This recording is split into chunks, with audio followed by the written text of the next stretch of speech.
आप देख रहे हैं वतन समाचार। इस वक्त हम जो है ये शाहीन बाग का जो कब्रिस्तान है उसके सामने खड़े हुए हैं। यहाँ पर एक तवील धरना चला और धरने के बाद जो है आप देखिए नाले का पानी काफी हद तक जो है अब धीरे धीरे खटकना शुरू हो गया है। जैसे खटकना कहते हैं हमारे पूर्वांचल में, यानी खिसकना। उस मामले पर शहजाद ने धरना दिया और उनके साथ काफी बड़ी संख्या में यहाँ लोग आते जाते रहे। शहजाद, क्या कहेंगे इस पूरे मामले पर? अब क्या आपका रुख है? सबसे पहले तो मुबारकबाद है जो यहाँ शाहीन बाग और अबुल फजल की आवाम है।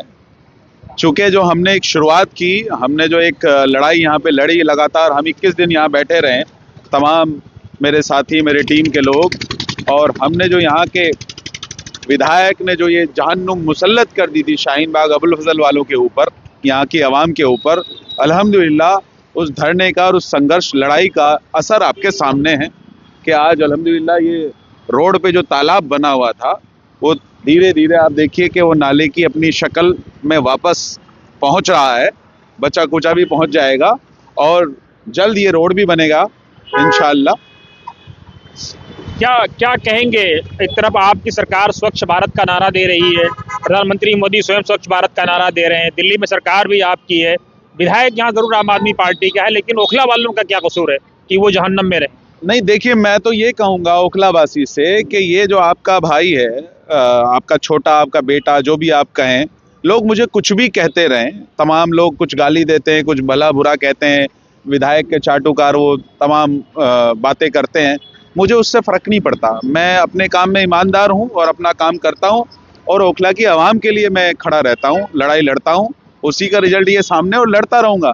लेकिन मेरी आपसे भी दरख्वास्त है, वो चाहे शाहीन बाग के लोग हों, अबुल फजल हो, पूरे ओखला में किसी भी कॉलोनी के हों, आप लोग भी बाहर निकलिए, ये ज़रूरी है आपके लिए। ये आपका भाई हर जगह आपको खड़ा हुआ मिलेगा। इस ओखला को मैं जहन्नुम नहीं बनने दूंगा इंशाल्लाह।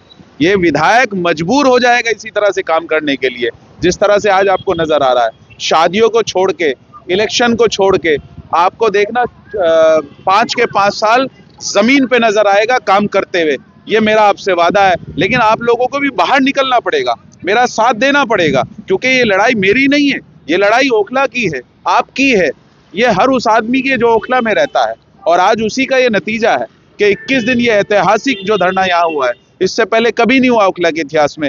30 साल 35 साल की अगर आप बात करेंगे, ये ऐतिहासिक हुआ और लगातार ये उसी का रिजल्ट है आपके सामने। लेकिन शहजाद, हमने देखा कि जिस धरने को आपको जो मैसिव सपोर्ट मिलना था वो नहीं मिला, बड़ी संख्या में लोग नहीं आए, हालांकि लाखों की तादाद में लोग यहाँ प्रभावित थे। पर्दे के पीछे लोग जरूर बुरा भला कहते रहे, लेकिन सामने आपके समर्थन में नहीं आए, आपका समर्थन पीछे से करते रहे लोग। मैं समझता हूँ लोग डरते हैं, क्योंकि यहाँ इस इतिहास ये रहा है इस विधानसभा का, कोई भी विधायक रहा हो, कांग्रेस का, आम आदमी का, इन लोगों का एक टेरर रहा है यहाँ। ये टेरर बना के रखते हैं, बदमाश पाल के रखते हैं। कोई भी अगर इनके खिलाफ बोलता है, कोई सवाल करता है, तो उसके घर पे बदमाश भेज देते हैं। तो आप समझिए, जनता की भी मजबूरी मैं समझ सकता हूँ कि लोग डरते हैं। तो कहीं खिलाफ बदमाश नहीं भेजा? नहीं भेजे, मैं तो तैयार हूँ, वो तो हमेशा करते भी रहते हैं, कई बार कर भी चुके हैं लोगों को भेज के बदमाशी, मेरे ऊपर हमले, मैंने FIR भी करा रखी कहीं। तो मैं तो डरने वाला नहीं हूँ, क्योंकि मुझे तो सिर्फ अल्लाह से डर लगता है। और इंशाल्लाह मोहम्मद खान स्वयं आपके धरने में आए, कांग्रेस के नेता होने के बावजूद। हाँ, समर्थन देने आए और उन्होंने एक्सेप्ट किया। यहाँ पे जो मौत का खड्डा जो पार्षद अरीबा ने यहाँ पे खोद के छोड़ा है, उन्होंने उसकी जिम्मेदारी ली है कि इसका टेंडर होने वाला है और हम इसको जल्दी 10-15 दिन में कराएंगे, और अगर वो नहीं कराएंगे तो उनके खिलाफ दोबारा फिर धरना प्रदर्शन दिया जाएगा। तो मैं तो ये कहूँगा, जो हमारे देश के वजीर आजम हैं नरेंद्र भाई मोदी जी, प्रधानमंत्री जी का जो नारा है स्वच्छ भारत अभियान, और जो हमारा जो ईमान है, इस्लाम भी यही कहता है कि पाकी सफाई आधा ईमान।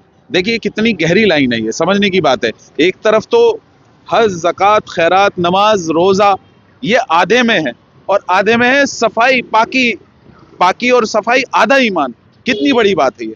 और आज हमारे हालात इलाके के आपके सामने थे, कितने बुरे हालात, जहन्नुम बनाया हुआ है चारों तरफ ओखला में, जबकि 450 करोड़ रुपए जो है वो इसलिए आया कि सीवर सिस्टम सही हो, सीवर का एक प्रॉपर एक सिस्टम होना चाहिए।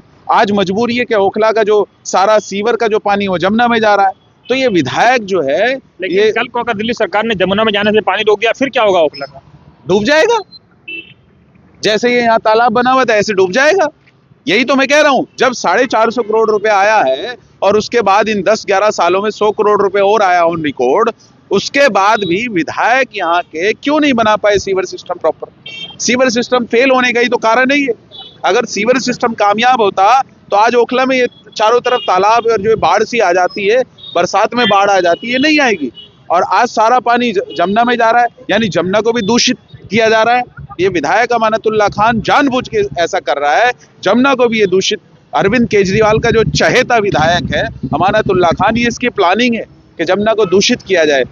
एक तरफ दिल्ली सरकार जो है, रेखा गुप्ता सरकार जो है, उन्होंने ठाना है कि जमुना को स्वच्छ बनाना है।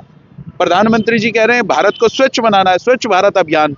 लेकिन ये ना इस्लाम की मान रहे हैं, ना ये प्रधानमंत्री के मान रहे हैं, ना ये दिल्ली के जो सीएम है उनकी मान रहे हैं, विधायक अमानतुल्लाह खान। आसिफ मोहम्मद खान भी यही कह रहे हैं कि इसके लिए एक पैरेलल लाइन बनाई गई थी ताकि वहां पे जाए, लेकिन विधायक की नाकामी के कारण पूरी पैरेलल लाइन क्लैश कर चुकी है और पानी जमुना में जा रहा है। हालांकि वो पानी सीवरेज पंपिंग के जरिए से उसको जाना था दूसरी जगह, लेकिन यहाँ उसको जमुना में छोड़ा जा रहा है, मजबूरी है। बिल्कुल भाई, आप समझिए, ये तो मैं कह ही रहा हूँ। आप समझिए, जब आपने जो काम आपको करना था, क्योंकि आप जमीन पे रहते ही नहीं है, आपके पास एक फॉर्मूला हाथ में है कि जब चुनाव आए बस भाजपा का डर दिखा दो, भाजपा आ जाएगी, भाजपा खा जाएगी, और 5 के 5 साल मजे करो। आप अपने ऑफिस में बैठ के प्रॉपर्टी डीलिंग और बिल्डिंग बनाओ, जनता को गटर के पानी में चलाओ। मैं आपसे बड़ी जिम्मेदारी से ये कह रहा हूँ ओखला वासियों, यकीन मानो इस बात का, आप लोग इसी तरह से अगर साथ देंगे तो इंशाल्लाह, ये मेरा आपसे वादा है, यकीन करिए आप, कि ओखला को मैं जहन्नुम नहीं बनने दूंगा। ये जहन्नुम से बदतर था।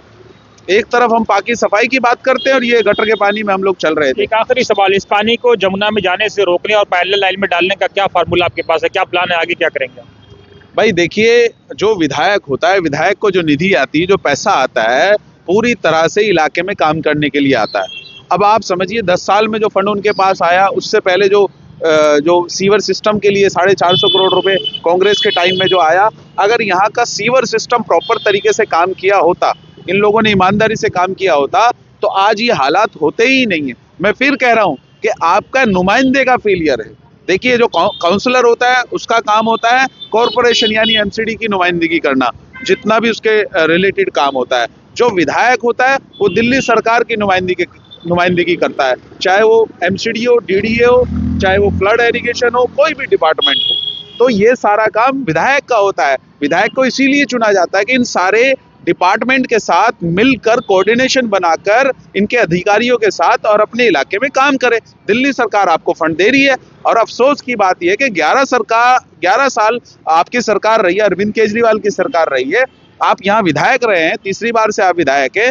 आपकी मंशा अगर ईमानदारी से काम करने की होती तो आज ये हालात ना होते। और ये हालात सिर्फ यही नहीं है, आप चाहे बटला हाउस जाएं, चाहे अबुल फजल जाएं, चाहे आप जसोला में जाएं, किसी भी इलाके में आप चले जाएं, यही हालात आपको नजर आते हैं। इसका कारण है कि आप ईमानदारी से काम नहीं करते। आप सिर्फ फोकस करते हैं, जो आपके चाटुकार हैं, जो आपने वो 15-15 हज़ार रुपए सैलरी पे पाल रखे हैं गुर्गे, वो आपकी जो है ना चाटुकारिता, आपकी वाहवाही करते रहते हैं। जनता की बात आप सुनते ही नहीं है। कोई सवाल करेगा उसे धमकाओगे आप। एक शायद ब्रीफ में बताएं, विधायक अमानतुल्लाह ने जब चुनाव लड़ रहे थे तो उन्होंने इस मौके पे कहा था कि हम हजरत उमर वाली खिलाफत लाएंगे, ईमान होगा, इंसाफ होगा, सफाई होगी, पाकीज़गी होगी। साहब हजरत उमर की बात कर रहे हैं, वो हजरत उमर तो मतलब रूह कांप जाती है अगर उनकी बात करे कोई, उन पे गौर करे। उनकी जो उनकी शिक्षा है, जो उनका पूरा एक उनकी हुकूमत रही है, वो उनका तो ये अपना काम करने का एक तरीका था कि वो खुद इलाके में घूमते थे, जाके बैठ जाते थे लोगों की दीवार से मिलकर। एक वाकया मैं उनका बता दूं, एक जगह वो ऐसे ही घूमते हुए अपनी रियासत में निकल गए तो माँ बेटी लड़ रही है दोनों। किस बात पे? माँ कह रही है कि बेटी इस दूध में 2 किलो दूध है तो 2 किलो पानी मिला दो, और बेटी मना कर रही है, नहीं हजरत उमर को अगर पता चल गया तो गजब हो जाएगा, आफत आ जाएगी, आसमान फट जाएगा। और माँ कह रही कि मिला दो। लेकिन उनको ये नहीं पता कि शायद हजरत उमर जो है, जो हमारे दूसरे खलीफा थे, वो बैठे हुए सुन रहे हैं, दीवार के पास बैठे हुए, हदीस है बाकायदा, वो सुन रहे हैं। ये हजरत उमर का रोल था। इसी बात पे वो इतने खुश हुए उस बेटी का जो अपने बेटे से वो रिश्ता भेज देते हैं। तो हजरत उमर की ये बात करते हैं, अगर उनकी चंद बातों पे ये अमल कर लें तो शायद मैं समझता हूँ, और अहमद भाई ये वाकई मतलब कोई बयानबाजी की बात नहीं, ये तकलीफ की बात है कि पिछले 30 सालों में 91 से चुनाव से आप अभी तक 2026 की बात कर रहे हो, जब यहाँ कांग्रेस रही है, आम आदमी रहे, आज तक इस इलाके को ये सीवर, ढक्कन, कूड़ा कचरा, कूड़ेदान इससे ऊपर नहीं उभार पाए। ये कभी ये बात नहीं करते कि आज हमारे इलाके में यहाँ पे एक जच्चा बच्चा केंद्र नहीं है। महिलाएं जो हैं यहाँ पे 10 लाख की आबादी में 5 लाख तो होंगी, 4 लाख तो होंगी। एक जच्चा बच्चा केंद्र नहीं है अहमद भाई। सफदरजंग हॉस्पिटल में जाना पड़ता है, या एम्स में जाना पड़ता है, या मछली वाले हॉस्पिटल में जाना पड़ता है। एक बच्चों के लिए बेहतरीन लाइब्रेरी नहीं है, एक कम्युनिटी सेंटर नहीं है, हॉस्पिटल तो है ही नहीं। तो अफसोस की बात है कि इस पे कभी चर्चा नहीं होती। हम गटर के ढक्कन पे लड़ते हैं कि हमारे गली का सीवर का ढक्कन टूटा हुआ है। इसका कारण है अवाम जागरूक नहीं है। और डरना तो आप छोड़ दीजिए। अब अल्हम्दुलिल्लाह आपका भाई हर तरह से आपके साथ खड़ा है। मैं नहीं डरता बिल्कुल भी, ये विधायक से और विधायक के बदमाशों से। मौत अल्लाह ने लिखी हुई है, जब आनी आएगी। इससे डर के क्या कहाँ जाना है? कोई हम गलत काम थोड़ी ही कर रहे हैं। ईमानदारी से और बिल्कुल अपनी जो इलाके के मुद्दे उन पे हम बात कर रहे हैं। कोई हमारी पर्सनल दुश्मनी तो किसी से नहीं है। यहाँ भी हम बैठे 21 दिन, तो किस लिए बैठे? इस घटिया जो ये गंदगी थी यहाँ पे, जहन्नुम जो बना था, इसके लिए हम बैठे हैं। तो मेरा मकसद है कि जो प्रधानमंत्री मोदी जी का नारा है स्वच्छ भारत अभियान, और यही जो पूरे दुनिया के इस्लाम के मानने वाले लोग हैं, मुसलमान जो अपने आप को कहते हैं, मोमिन कहते हैं, उनका भी यही मानना है कि पाकी सफाई आधा ईमान।